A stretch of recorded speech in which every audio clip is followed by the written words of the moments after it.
ဇလန်းလေးကိုလွန်ခဲ့တဲ့နှစ်ပေါင်း100ကျော်ကတည်းကစတင်ပြသထားပါတယ်။ငရဲမင်းမက်ဖစ်စတူရဲ့အစီခံကောင်းရီတယောက်ဟာဝိညာဉ်တဲ့အကျုပ်ကိုစူးစီးဖို့ဆန်ဘင်ကန်ဇက်ကြီးရွာကိုရောက်လာခဲ့ပေမဲ့ဒီစာချုပ်ရဲ့အနေအကိုတည်သွားတာကြောင့်မိစ္ဆာမင်းကိုတစ္ဆာဖောက်ပြီးစာချုပ်နဲ့အတူထွက်ပြေးပုံအောင်ခဲ့ပါတယ်။ခေတ်ကာလတွေကြာမြင့်ပြီးနောက်မင်းသားဂျွန်နီဘလေးစ်ဟာဆိုင်ကယ်ဆွမ်းပြသူငယ်လေးတယောက်ပါတနေ့မှာတော့သူ့အဖေမှာပြန့်နှံ့နေတဲ့အဆုတ်ကင်စာရောဂါရှိနေမှန်းသိလိုက်ရပြီးစိတ်ဓာတ်တွေအကြီးကျယ်ကျဆင်းသွားခဲ့ပါတယ်။အဲ့ဒီအချိန်မှာပဲစိုးသားတယောက်ပေါ်လာပြီးမင်းအဖေရဲ့ယောဂကိုငါပြောက်အောင်လုပ်ပေးမယ်။မင်းရဲ့ဝိညာဉ်ကိုစာချုပ်ချုပ်ရင်ပေါ်ဆိုပြီးကမ်းလှမ်းခဲ့ပါတယ်။အဖေဖြစ်သူကိုကယ်ချင်စိတ်တစ်ခုတည်းနဲ့ဂျုံနီဟာတွေးတစက်နဲ့သဘောတူညီချက်အတည်ပြုလိုက်မိပါတယ်။ဒါပေမဲ့နောက်တစ်နေ့မှာအဖေဖြစ်သူရဲ့ကင်ဆာရောဂါပျောက်သွားပေမဲ့ဆွမ်းပြပွဲအတွင်းမတော်တဆဖြစ်ပြီးဝမ်းနည်းပွဲတည်ဆုံသွားခဲ့ပါတယ်။မိစ္ဆာမင်းဟာကင်ဆာကိုပဲကူပေးခဲ့တာဖြစ်ပြီးမတော်တဆဖြစ်မှာကိုမကာကွယ်ပေးခဲ့တာပါ။ဂျုံနီတယောက်လက်ဖျားခံလိုက်ရပြီးချစ်သူရော့ဆန်ကိုပါထားပစ်ကထွက်သွားခဲ့ရပါတော့တဲ့နှစ်တွေအတော်ကြာပြီးနောက်ဂျုံနီဟာဘလို့ပဲပြက်ကြတန်ရတစ်စက်မှမရပဲလွတ်မြောက်တတ်တဲ့နာမည်ကြီးဆိုင်ကယ်ဆွမ်းပြသမားကြီးဖြစ်လာခဲ့ပါတယ်။တစ်ဖက်မှာလည်းမက်ဖစ်စတူရဲ့သားဖြစ်သူ Blackheart ဟာပျောက်ဆုံးနေတဲ့ Sin Vengeance စာချုပ်ကိုရယူပြီးကဘာမြေကိုစိုးမိုးဖို့ Fallen Angel 3ပါးနဲ့အတူရောက်ရှိလာခဲ့ပါတယ်။ဒါကိုတားဆီးဖို့အတွက်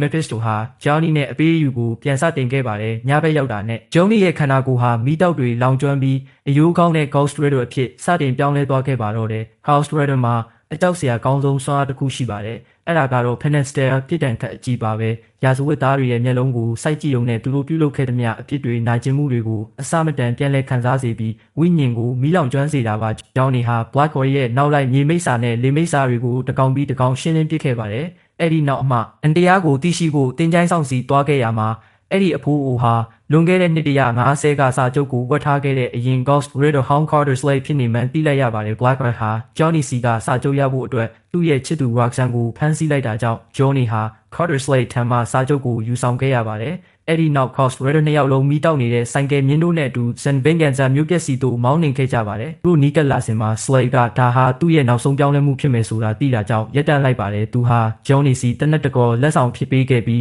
အဝေးသို့မောင်းနှင်သွားကပျောက်ကွယ်သွားခဲ့ပါတယ်။ Sin Vengeance ရဲ့စွန့်ပစ်ထားတဲ့ကြေးရွာမှာ Blackheart က Johnny ရဲ့ရောက်ရှိမှုကိုခံစားရပြီးသူ့ကိုတားဆီးဖို့ရေမိတ်စာ Warlock ကိုဆေလွတ်ခဲ့ပါတယ်။ Warlock က Johnny ကိုရေအောက်သို့ဆွဲချလိုက်ပြီးချိန်စာတဲ့မြေကြီးနဲ့သောနေရာများမှာနှမြုပ်ဖို့ကြိုးစားခဲ့ပါတယ်။ဒါပေမဲ့ Johnny ကတိုက်ပွဲအလယ်မှာပြောင်းလဲနိုင်ခဲ့ပြီးသူ့ရဲ့ Penester ကိုထုတ်လွှတ်လိုက်ပါတယ်။အခြားတားအစီအများမရှိတော့ဘဲ Johnny ဟာ Blackheart စောင့်ဆိုင်နေတဲ့ Sin Vengeance ရဲ့ဗဟိုစီသို့ဓာတ်ရိုက်မောင်းနှင်ခဲ့ပါတယ်။သူပြောင်းလဲသွားပါက Roxanne တေဆုံးရလိမ့်မယ်ဆိုတာသိတာကြောင့် Johnny ကထိန်းချုပ်ထားခဲ့ပြီးအဲ့ဒီအစားစာချုပ်ကို Blackheart ကိုပြသခဲ့ပါတယ်။ Roxanne ကိုလွှတ်ပေးဖို့တောင်းဆိုခဲ့ပါတယ်။သူမလုံခြုံသွားတာကိုမြင်လိုက်တာနဲ့ Johnny ကရှေ့သို့တိုးသွားပြီးစာချုပ်ကိုလက်လွှဲပေးခဲ့ပါတယ်။ဒါပေမဲ့ Blackheart ကစာချုပ်ကိုထိလိုက်တဲ့ခဏမှာပဲ Johnny က Ghost Rider အဖြစ်ပြောင်းလဲသွားခဲ့ပါတယ်။ Blackheart က Johnny ကိုရေတွင်းဟောင်းတစ်ခုတည်းပစ်ချလိုက်ပါတယ်။နေအောင်ကြီးပထမဆုံးထုတ်ပေါ်လာချိန်မှာ Johnny ရဲ့ပြောင်းလဲမှုမှိမ့်မဲသွားခဲ့ပြီးသူ့ကိုအားနည်းသွားစေခဲ့ပါတယ်။ထို့အတော်အတွင်း Blackheart ကစာချုပ်ကိုအတန်ကြေဖက်လိုက်တာကြောင့်ပြက်စီးနေတဲ့ဝိညာဉ်ထုတ်လွှတ်လိုက်ပါတယ်။တစ်ခုပြီးတစ်ခုသူတို့ဟာ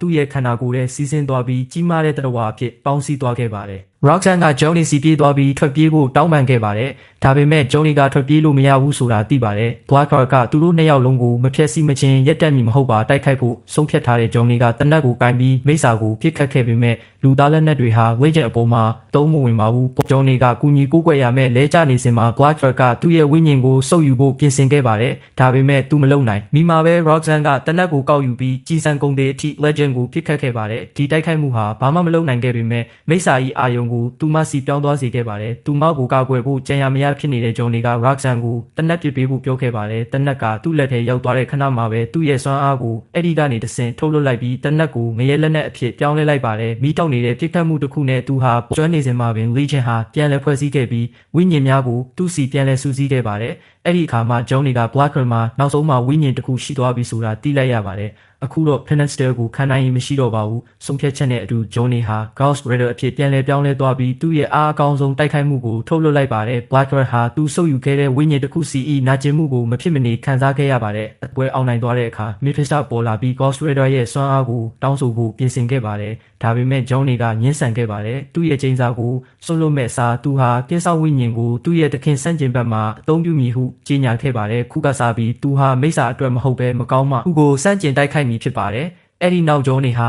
အဝေးသို့မောင်းနှင်သွားခဲ့ပါတယ်။ထာဝရချိန်စာတင်ခဲ့ပေမဲ့ခုတော့သူ့ရဲ့ fate ကိုကိုယ်တိုင်ထိန်းချုပ်နိုင်ခဲ့ပါပြီ။ဒီနေ့ဗီဒီယိုလေးကတော့ဒီလောက်ပါပဲ။ဗီဒီယိုလေးကိုကြိုက်နှစ်သက်တယ်ဆိုရင် like share နဲ့ subscribe လုပ်ဖို့မမေ့ပါနဲ့ဦးနော်။နောက်ဗီဒီယိုမှာပြန်တွေ့ကြပါမယ်။